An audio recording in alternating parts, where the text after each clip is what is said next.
Bismillahirrahmanirrahim. Assalamualaikum warahmatullahi wabarakatuh.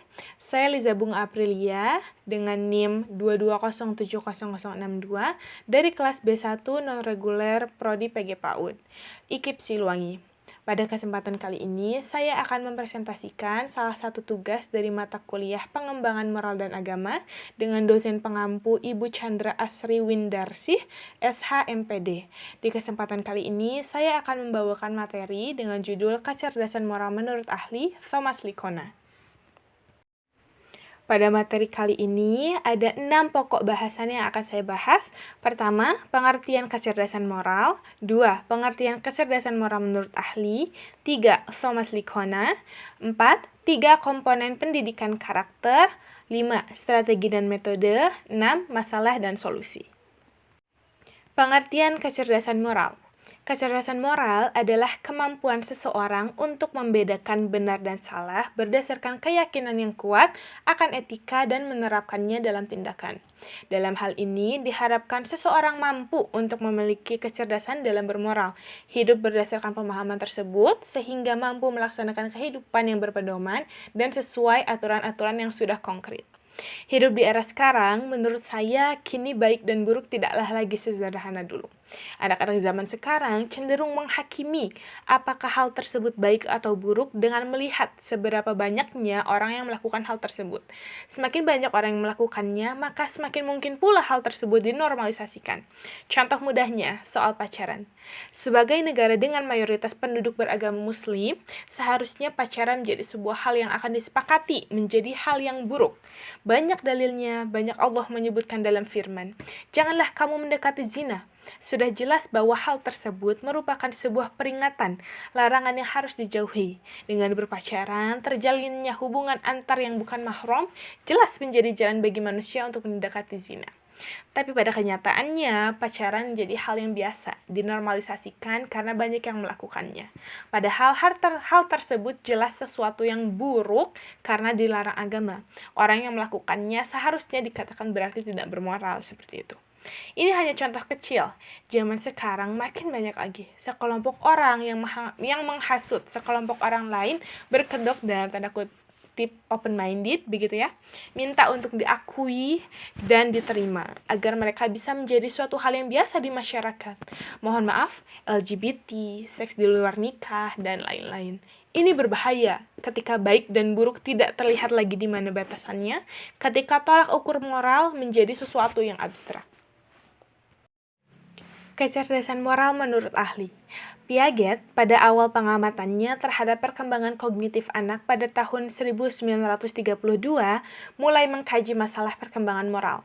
Berdasarkan pengamatannya terhadap sejumlah anak berusia 4-12 tahun, Piaget berkesimpulan bahwa kemampuan memahami isu-isu moral seperti kebohongan, pencurian, hukuman, dan keadilan berlangsung berdasarkan tahapan pertama pada usia 4-7 tahun disebut dengan heteronomous morality, tahapan kedua pada usia 7-10 tahun disebut tahap transisi, tahapan ketiga pada usia 10 tahun dan selanjutnya disebut autonomous morality.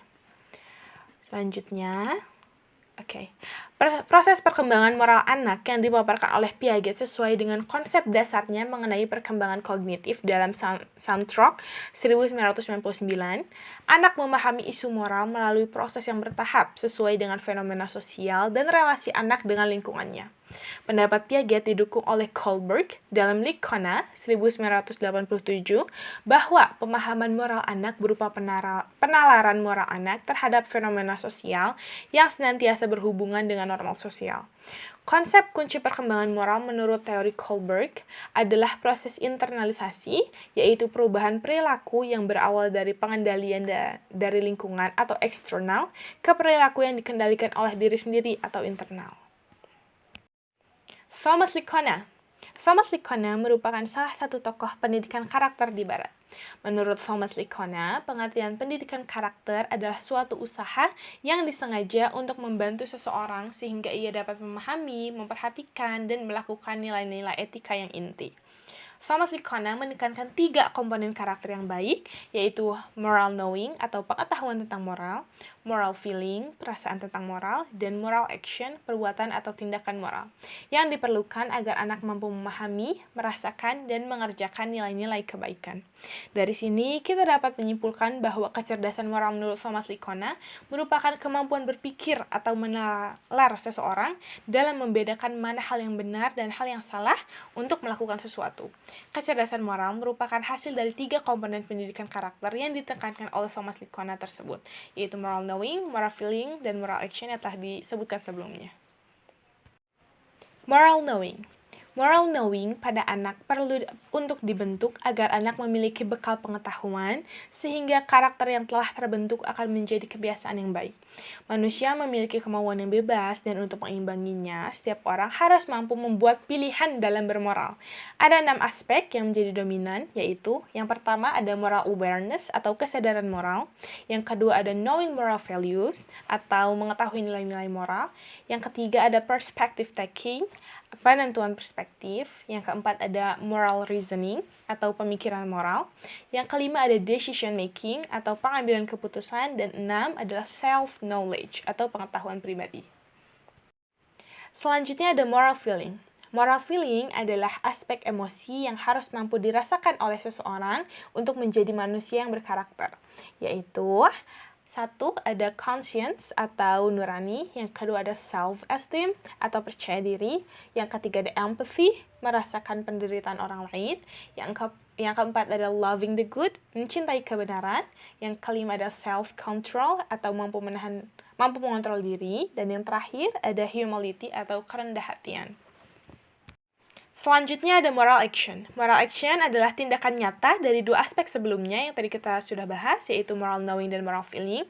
Moral action ini terdiri dari 3 aspek, yaitu yang pertama ada competence atau kompetensi, yang kedua ada will atau keinginan, dan yang terakhir ada habit atau kebiasaan.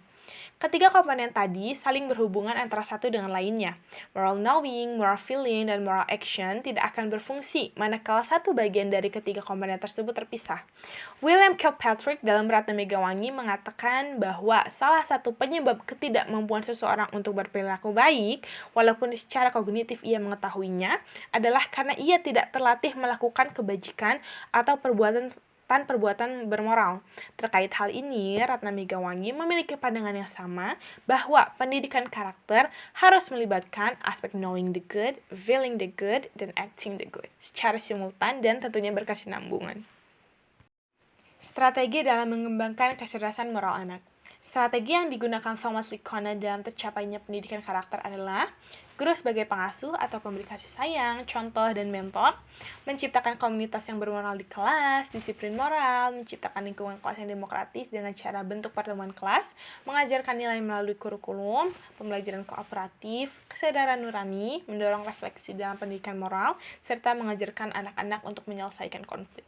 Sebagai guru yang mengasuh anak usia dini, begitu ya, kita sudah semestinya untuk menciptakan kelas yang dapat mendukung pembelajaran berlangsung gitu. Bukan hanya kelas yang bersih, rapi, aman, tetapi juga kita harus menyiapkan metode dan juga cara media penyampaian kepada anak yang dapat anak pahami tentunya, dan anak dengan senang hati mengikuti apa yang telah kita siapkan seperti itu.